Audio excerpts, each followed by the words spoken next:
Who was Nebuchadnezzar, the king who ruled from west to east? A story you won't believe.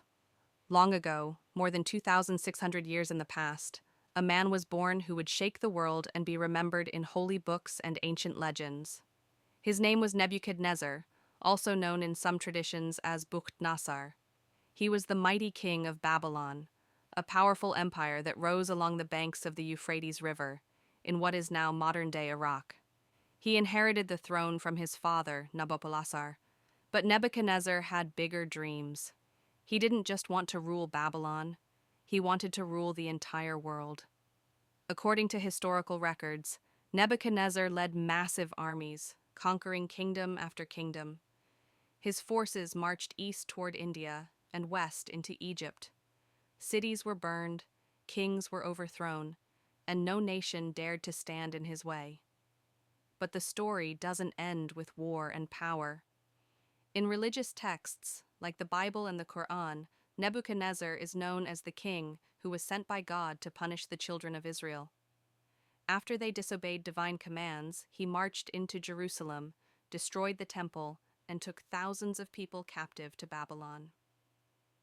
This tragic event is known as the Babylonian exile. But here's where things get really strange.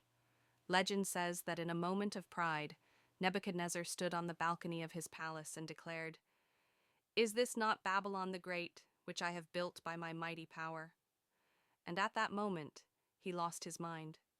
Yes, it said he went mad, living like a wild beast, eating grass and wandering the wilderness for 7 years.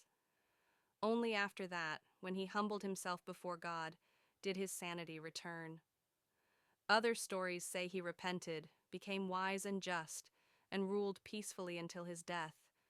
After having conquered lands from the west of the earth to the farthest east, did he really rule the whole world? We can't say for certain, but what we do know is this: his name still lives on, in ancient ruins, in sacred texts, and in the memory of mankind. Nebuchadnezzar, the king of glory and madness, of justice and tyranny, a man who became both legend and history.